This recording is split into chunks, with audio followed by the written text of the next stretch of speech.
tentang kalian yang kabarnya mau rela, jauh, LDR segala macam, gimana kan kamu? Ya, we try to work things out, mencoba untuk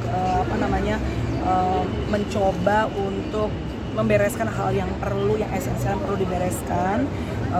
Ya seperti teman-teman lihat, ya kami sama-sama sekarang udah nggak LDRan lagi. Ya we try to work things out together as a spouse, sebagai suami istri, sebagai sahabat gitu. Ya pokoknya apa yang kemarin kurang dipupuk, kita kembali pupuk. Apa yang menjadi hal yang penting dalam rumah tangga, nurturing, pupuk beda. Apa yang perlu diberesin dalam rumah tangga kita beresin. Kemarin kembali ke konsultan pernikahan kami gitu. Karena sebenarnya namanya rumah tangga itu kan bukan cuma one time problem kan. Ya, namanya tiap musim kehidupan tuh pasti ada namanya berbeda-beda tantangannya gitu. Makanya sekarang kita baru sadar bahwa ternyata pernikahan kenapa dibilang ibadah seumur hidup, karena memangnya it's ongoing gitu. Tapi pemicunya sendiri tuh apa sih, karena sering cemburu atau ngerasa ya? Seperti apa? Mungkin Mbak Mel sendiri yang ngerasa kurang perhatian atau seperti apa? My husband is very caring person. Apa yang membuat tantangannya adalah karena kultur budaya berbeda, Mbak. Satu orang bule, orang makan keju, satu orang Batak. Keteknya bau keju. Keteknya bau keju, ketek bau bawang. Jadi beda-beda ya gitu. Jadi ya berbeda karakter, kultur budaya itu yang membuat kita kadang-kadang ada gesekan. Sampai akhirnya bisa meredam semua tuh siapa yang duluan, mungkin atau Bang Tyson atau Mbak Mel yang sama-sama berdua-dua.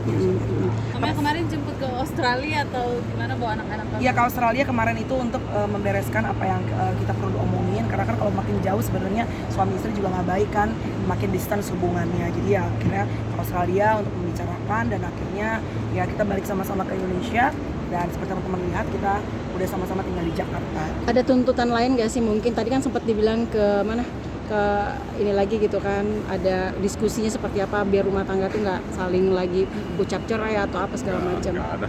Nggak ada, cuman kita tubuhin hubungan menikah bersama, itu aja. Mengimbanginya seperti apa sih, karena dengan kesibukan masing-masing?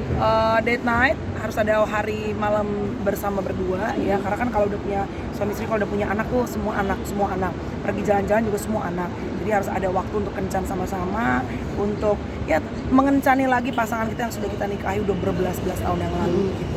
Yang basi kita angetin lagi supaya bisa ngebul lagi, supaya bisa pulen lagi, bisa enak lagi. Sebenarnya kan pernikahan seperti itu. Ada yang dalam arti, ada yang lebih prioritas, dalam arti gue yang lebih banyak kerjaan, gue dapat duit lebih banyak, mungkin Bang Tyson prioritasnya sih, karena gini, kadang-kadang kan kita prioritas uang, karir kan, sedangkan makanya karirnya meningkat, rumah tangga yang tidak diberikan fokus dan prioritas akhirnya juga menurun gitu. Karir yang kita berikan prioritas akhirnya meningkat gitu. Lahan di mana dalam hidup kita yang kita kasih prioritas pasti akan meningkat. Nah, sekarang kita berusaha untuk memberikan prioritas, waktu, affectionate, perasaan, doa, semua untuk rumah tangga juga gitu. Yang mudah-mudahan bukan cuma karirnya yang baik, tapi juga rumah tangganya juga bisa terjalin. Kalau Tyson sendiri seperti apa prioritas, dalam arti kan suka meninggalkan Kamel juga pergi ke Australia segala macam? Memang pernikahan kalau mau hubungan ditubuhin harus ada waktu bersama. Jadi, dan saya udah di Melbourne, saya belajar memang pernikahan bukan ekspektasi untuk diri sendiri, ekspektasi harus diturunin. Pertama bukan buat kita, pertama untuk Tuhan. Sempat main takut nggak ketika akhirnya mau digugat sama Kamel mau cerai itu? Oh enggak, aku nggak pernah sama sekali enggak. Ini Belum, aku tidak pernah memberikan gugatan ke suamiku ya. Kami tidak pernah memasukkan apapun, dan tidak pernah ada kata saya mau bercerai secara official dari mulut saya, nggak pernah. Tapi kalau saya bilang kami punya problem, yes, kami ke konsultan pernikahan ya. Dan teman-teman, kita pergi ke konsultan pernikahan bukan berarti kita mau bercerai. Justru kita pengen menyelamatkan apa yang mungkin saat itu tidak utuh gitu dalam rumah tangga. Oke? Thank you guys. Terima kasih.